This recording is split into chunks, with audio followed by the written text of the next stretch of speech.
সবাই কেমন আছো? আশা করি সবাই খুব ভালো আছো। আজকে কিন্তু আমার সেটআপে তোমরা আমাকে দেখতে পারবে না।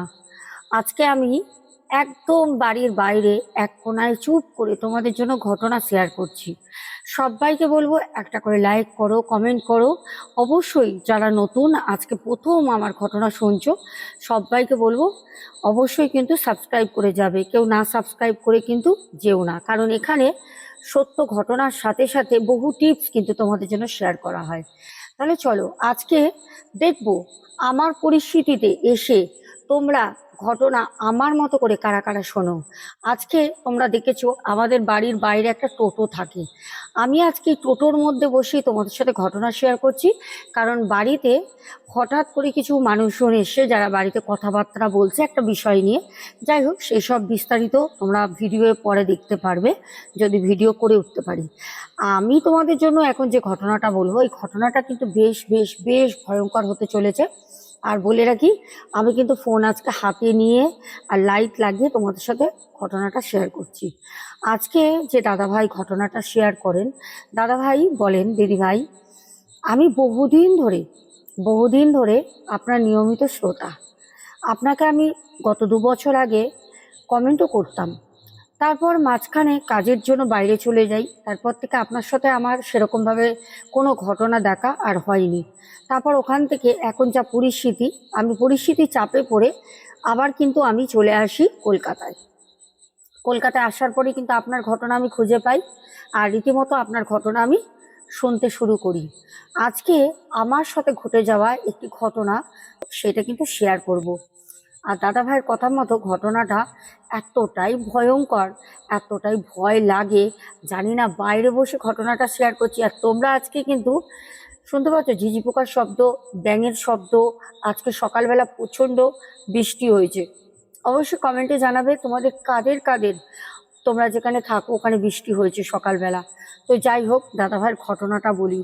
যাক, এই এনভায়রনমেন্টের মধ্যে ঘটনা বলাও কিন্তু একটা আমাদের সত্যি ঐতিহাসিক একটা অধ্যায় হয়ে রইলো, তাও আবার বাড়ির বাইরে।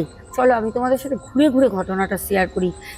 কেন বসে ঠিক ভালো লাগছে না, কারণ ঝিঝি পোকার শব্দ, এনভায়রনমেন্টটা একটা এত ভয়ঙ্কর ঘটনা, না শুনলে জীবনে দারুণ একটা জিনিস আজকে কিন্তু মিস করে ফেলবে। চলো, আমি গাড়ি থেকে চলে এসেছি বাইরে, আর বাইরে তোমরা শুনতে পাচ্ছ শব্দ কিরকম, চারপাশে ব্যাঙ ডাকছে। যাই হোক, এবার আমরা ঘটনায় ফিরি। ঘটনাটা যে দাদাভাই বলেন, দাদাভাইয়ের নাম হচ্ছে রঞ্জন দাদাভাই, রঞ্জন রায়। দাদাভাই বলেন, আমি আমার জীবনের একটি ঘটনা আজকে শেয়ার করব। ঘটনাটা ঘটেছিল, আমার বাড়ির পাশে এক কাকু মারা যায়, আর ছিল হচ্ছে বর্ষাকাল। বর্ষার সময় মূলত দেখবে বেশিরভাগ মানুষ যদি কেউ মারা যায় তারা কিন্তু যেতে চায় না, কারণ একটাই, সেটা হচ্ছে ওই ফিচফিচে বাইরে ছিপছিপ করে বৃষ্টি পড়ছে, তার মধ্যে রাতের ঘুম, যদি রাতে কেউ মারা যায় রাতের ঘুম নষ্ট করে আবার মানে সেই মানুষটাকে নিয়ে যাবে, এরকম মন মানসিকতার মানুষ কিন্তু সত্যি কথা বলতে পাওয়াই যায় না। এবার আমি তোমাদেরকে রঞ্জন ভাইয়ের ঘটনাটা বলবো। রঞ্জন বলে, দিদি আমার বাড়ির পাশে, তখন সালটা ছিল 2022, ঠিক আমার বাড়ির একদম সাইডে, পাশাপাশি প্রতিবেশী হয়, বাড়ির পাশে এক কাকু মারা যায়। কাকু অনেক দিন ধরে অসুস্থ ছিল, ভুগছিল। কাকু যখন মারা যায় তখন ওই সন্ধ্যা 7টার দিকে সেই ডেড বডিটা নিয়ে যেতে যেতে প্রায় রাত 11টা। ওই পাড়ার আইরে আইরে চল, নিয়ে যাব শ্মশানে, এই করতে করতে লোকজন একত্র করতে করতে 11টা বেজে যায়। বলে রাখি, সময়টা ছিল বর্ষাকাল। মূলত বর্ষার সময় না কেউ যেতে চায় না, ওই বাইরে অনবরত পিচপিচ করে বৃষ্টি পড়ছে, ওই সময় কে আর যাবে। যাই হোক, অনেক করে হাতে গোনা থেকে 8জনকে হাতে গোনা আমি কোনো রকমে ম্যানেজ করি, কারণ আমার পাশের বাড়ি তো কাকুটা খুব ভালো ছিল। যাই হোক, ম্যানেজ করার পর সবাই বলল যে ঠিক আছে, কোনো ব্যাপার না, চল আমরা যাব। আমি একটু দেখে নিই, পেছনে একটা আওয়াজ হলো। আসলে আমাদের এখানটা তো ভালো না, তোমরা জানো। তো সেই দাদাভাই কিছু জানি না, আলোতে বারবার করে পোকা আসছে, ডিস্টার্ব তো করছে, তবুও আমি ঘটনা বলবই। আচ্ছা, যাই হোক। তো সেই যে মানে দাদাভাই হাতে গোনা সাতজন ছজন মতো মানুষকে নিয়ে শ্মশান ঘাটে সে কাকুকে নিয়ে পোড়াতে যায়। যখন তার শেষ ক্রিয়া সম্পূর্ণ হয় তখন 1:30 বাজে।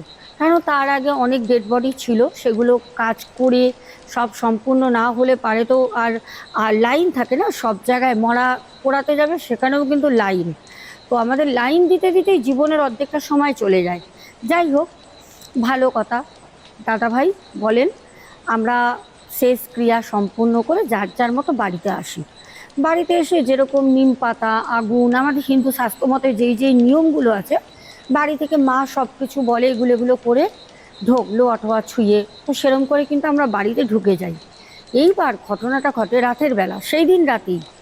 দাদাভাই বলছে, আমি শুয়ে রয়েছি, বাইরে ঝিরঝির ঝিরঝির করে বৃষ্টি হচ্ছে, তবে শ্মশান ঘাটে যতক্ষণ ছিলাম ততক্ষণ কিন্তু আমরা বৃষ্টিটা পাইনি। এটা আমাদের খুব ভালো একটা প্লাস পয়েন্ট যে ওই সময় কিন্তু বৃষ্টিটা সত্যি সত্যি হয়নি। যাকগে, এইবার আমরা যখন বাড়ি আসি, বাড়ি এসে যে যার মতো বাড়ি চলে যায়, আমি আমার ঘরে শুয়ে আছি। হঠাৎ করে আমার যে ঘরের দরজা, সেখানে মনে হচ্ছে কেউ যেন কড়াটা নাড়ছে। আমার ঘরের দরজার দুটো কড়া আছে, যেটা মাঝে মাঝে কোনো জায়গায় গেলে পরে আমি লক করে দিয়ে যাই। কারণ যখন বাড়িতে বাবা মাও থাকে না, কারণ আমার ঘরে ল্যাপটপ, কিছু মূল্যবান কাগজপত্র থাকে, আমি সবসময় সেফটি রাখি আমার ঘরটাকে। তো দাদাভাই বলেন, আমার ওই ঘরের কড়াটা কেউ নাড়ছে। হঠাৎ করে আমি ওই মুভমেন্টে দাঁড়িয়ে হঠাৎ উঠলাম যে কড়া কে নাড়বে। যদি মা বা বাবা আমাকে ডাকে তো রঞ্জন রঞ্জন করেই ডাকবে নাম ধরে, তো তারা তো এসে কড়া নাড়বে না, এটা তো বাস্তব কথা। যাই হোক, তো আমি না উঠলাম, আমি উঠে আস্তে আস্তে গেটটা খুলি, ভিতর দিয়ে বন্ধ করা ছিল, দরজাটা খুললাম। দরজাটা খোলার পর আমি যেটা দেখলাম, একটা শ্যাডো।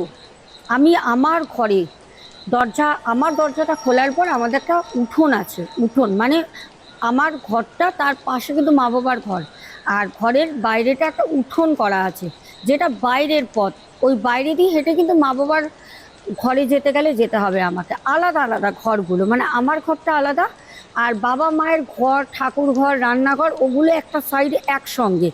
এল সাইড, ঠিক এল প্যাটার্নের কিন্তু ঘরটা। আশা করি বুঝতে পারছো।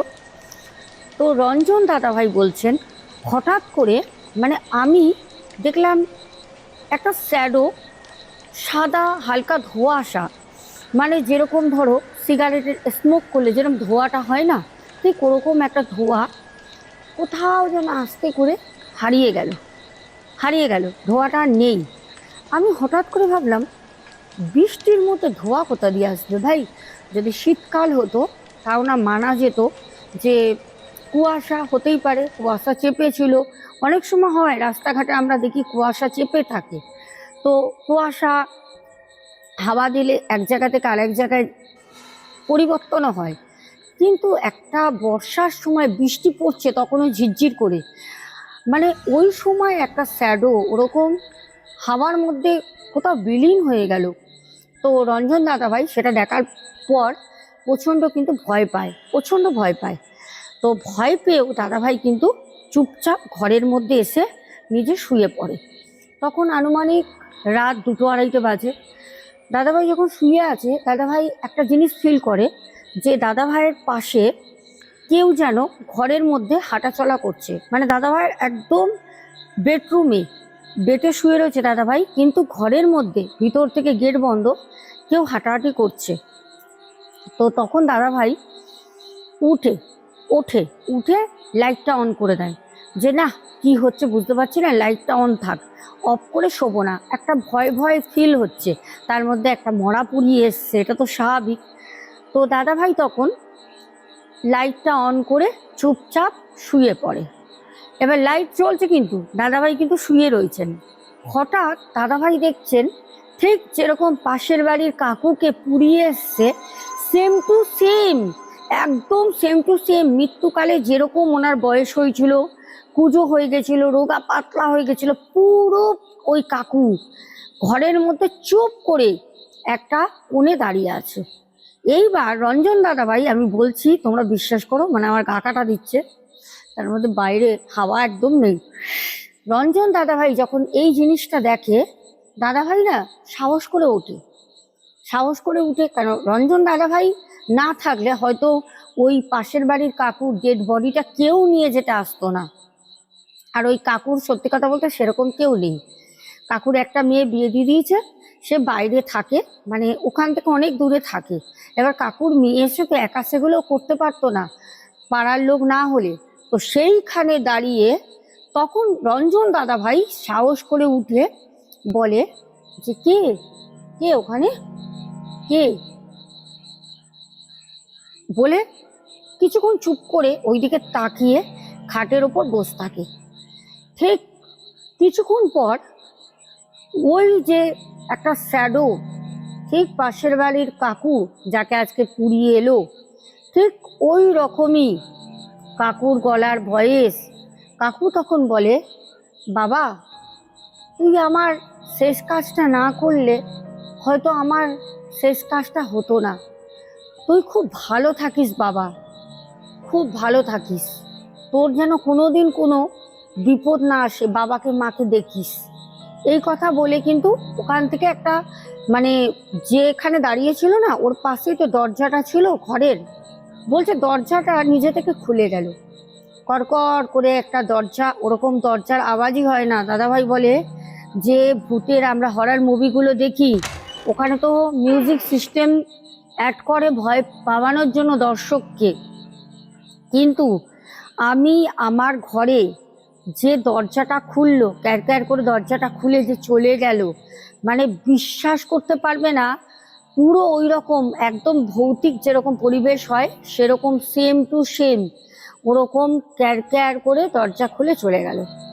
দাদাভাই বলছে, আমি বলে আপনাকে এটা বোঝাতে পারবো না। হয়তো দর্শক বন্ধুরা ভাববে অনেকে আষাঢ়ে গল্প অনেক কিছু লেখে, জানি না কেন ভাই, যার জীবনে হয়েছে সেই তো জানে। আপনার জীবনে বা তোমাদের জীবনে যার হয়নি তারা কি করে বুঝবে? যার জীবনে এই অভিজ্ঞতা হয়েছে সেই তো বুঝবে। আর যদি ভালো না লাগে, অনেক ইউটিউব চ্যানেল আছে, তোমাকে আমি পা ধরে হাত ধরে নিয়ে আসিনি, স্কিপ করে বেরিয়ে যাও। এন্টারটেনমেন্ট পারপাস যদি না নিতে পারো স্কিপ করে চলে যাও। অনেক ইউটিউব চ্যানেলে দেখবে ঘটনা পেয়ে যাবে, সেখানে কি ঘটনা দেখো, তাতে আমার কিচ্ছু প্রবলেম নেই। কিন্তু তোমরা একটা মানুষের পরিস্থিতি না বুঝে তাহলে সেই মানুষটাকে কি করে খিল্লি করো? আর একটা মানুষের এতটা সময় নেই যে তার জীবনের কোনো কিছু তার নাম দিয়ে তার জায়গা দিয়ে বানিয়ে বানিয়ে সে একটা গল্প আমাকে বলবে। এবার ঘটনাটা দাদাভাই বলেন যে আমি বুঝতে পারলাম না অ্যাকচুয়ালি হলোটা কি। আমি না অবাক অবাক হয়ে ভাবলাম যে আমার সাথে হচ্ছেটা কি। আমি কি সত্যি যে কাকুকে নিয়ে গেছিলাম, সত্যি কি সেই কাকুরই আমি গলার আওয়াজ শুনলাম? তাহলে ওই কাকুর কি আত্মা ছিল? মানে নানা রকম কিছু ভাবতে ভাবতে মনের মধ্যে একটা ভয় কোথা দিয়ে যেন আমাকে জোর করে ধরলো। আমি উঠে সোজা দরজা খুলে বাইরে বারান্দায় বেরিয়ে ছুটতে গেলাম আমার মা বাবার ঘরে। গিয়ে আমি দরজা ঝাঁকাতেই আমার বাবা, কে রে কে, সাড়া নিল। বাবাকে বললাম, বাবা আমি রঞ্জন, একটু দরজা খোলো। বাবা বললো, এই রাত 3টের সময় তুই? বাবার সাথে সাথে দরজা খুলে বাবা বললো, কি হয়েছে রঞ্জন? আমি বাবাকে বললাম, বাবা জানো তো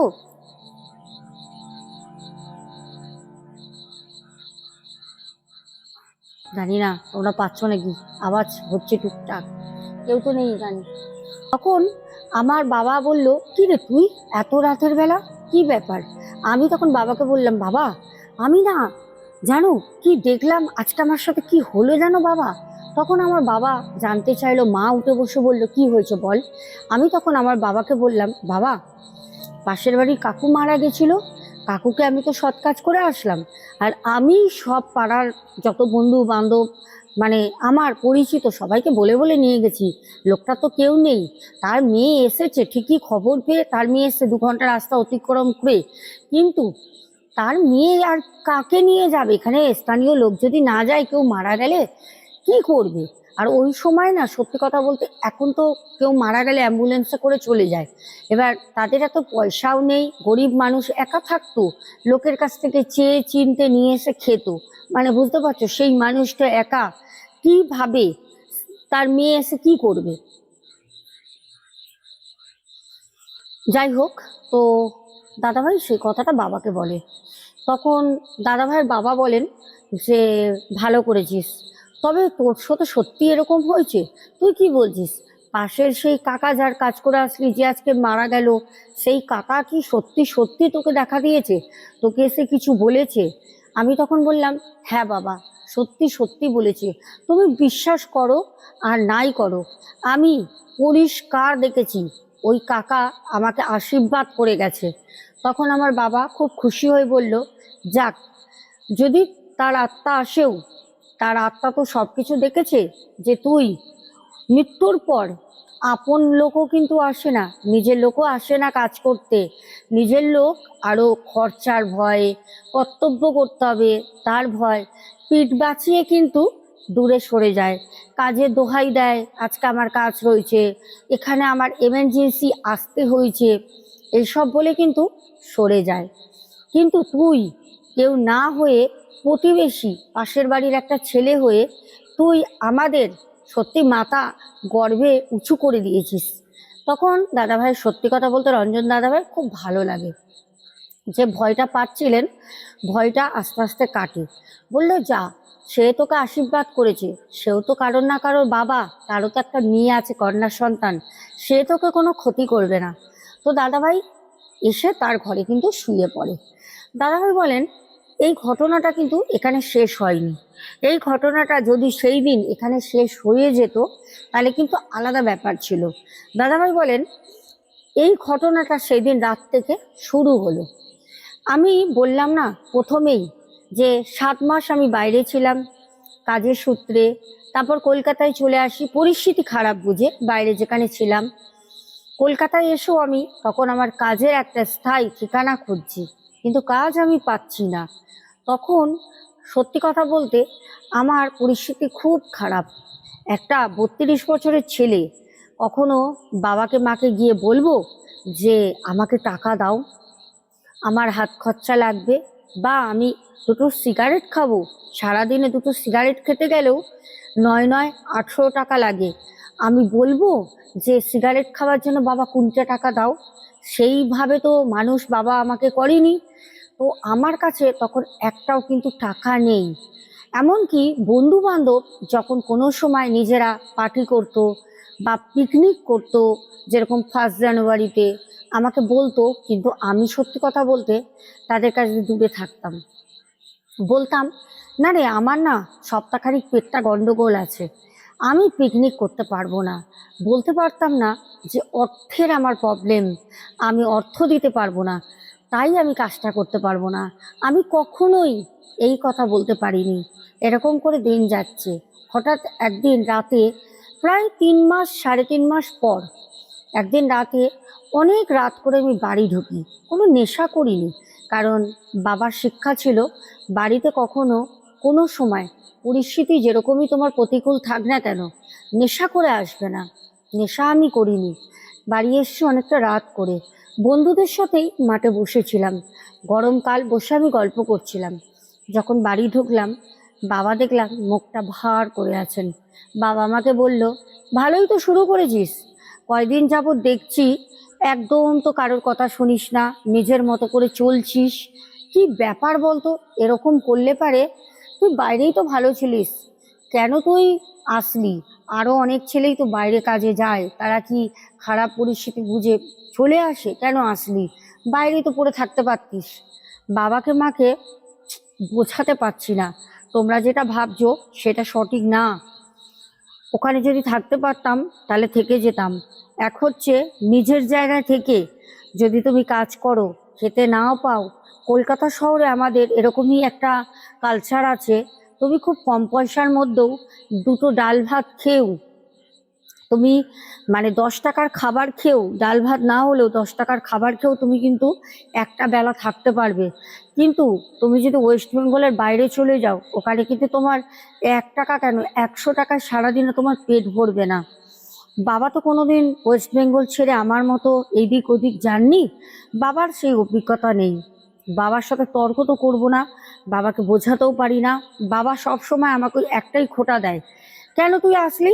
ওখানে তো ভালো ছিলিস, ওখানেই থাকতিস, বাউন্ডোলা হয়ে এখানে বন্ধুদের সাথে ঘুরে বেড়াস, এই করলে তোর জীবন যাবে। তো দাদা ভাই একটা কাজ পেলো, ঘটনাটা শোনো। একটা কাজ পেলো, সেটা হচ্ছে দাদা ভাই সেদিন রাতে, যেদিন রাত করে ঢোকে, যেই প্রসঙ্গটা দিয়ে কথাটা বলছিলাম, যেদিন রাত করে ঢোকে দাদা ভাই খুব ডিপ্রেশন, চিন্তা করছে কি করব। শুয়ে রয়েছে, হঠাৎ করে সেই পাশের বাড়ির কাকা এসে যেন স্বপ্নের মতো করে বলে গেল, একটা হসপিটালের ঠিকানা, এখানে যা, কালকে সকালবেলা তোর চাকরি তোর জন্য অপেক্ষা করছে। দাদা ভাই মানে আমার গা কাটা দিচ্ছে, আমি তোমাদেরকে বলছি, আমার গা শিহরণ দিচ্ছে। দেখো দাদা ভাই বলছেন, আমি না পুরো অবাক, আমি ঘরের মধ্যে খুঁজছি যে কোথায় ওই কাকা, কিন্তু ওই কাকাকে আমি খুঁজে পাইনি। আমি ভাবলাম আমি কি উল্টাপাল্টা আমি এগুলো ভাবছি, তার জন্য হচ্ছে। তারপর ভাবলাম না, একটা চান্স নিয়ে দেখি, হতেও তো পারে কোনো কাজ আমার জন্য অপেক্ষা করছে। দাদাভাই বলেন, আমি সেই অ্যাড্রেসে পরের দিন সকালবেলা ঠিক 9:35 কি 32 হবে, খুব ভালো করে মনে আছে। আমি সকাল সকাল উঠেছি, 7:45-এ বাড়ি থেকে বার হয়ে আমি হসপিটালের ওখানে যাই।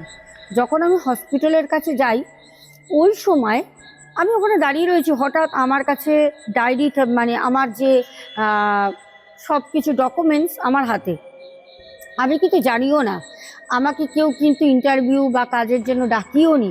পুরো একটা স্বপ্ন দেখার মধ্যে আমি কিন্তু যাই। তো আমি দাঁড়িয়ে রয়েছি, হঠাৎ করে কেউ একজন আসলো।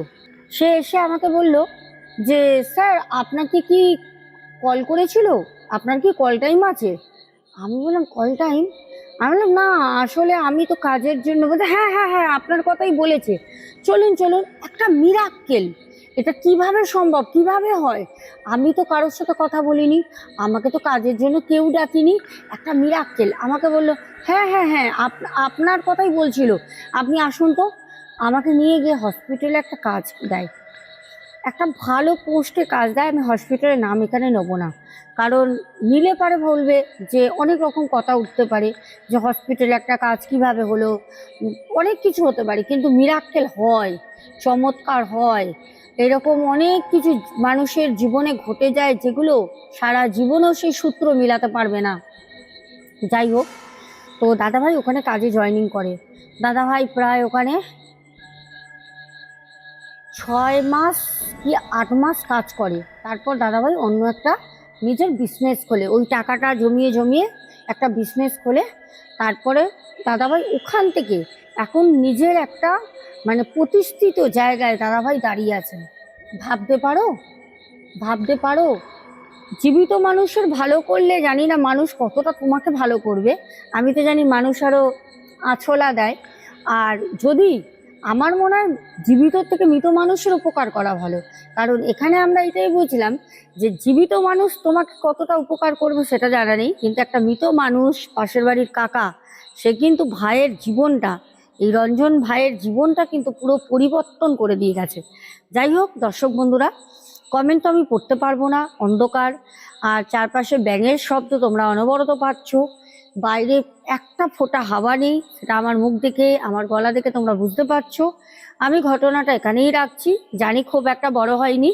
কেমন লাগলো ঘটনাটা বলো, অবশ্যই সাথে থেকো, চ্যানেলটাকে ভালোবেসে অবশ্যই পাশে থেকো, আর একটা হাইপ করে দিও।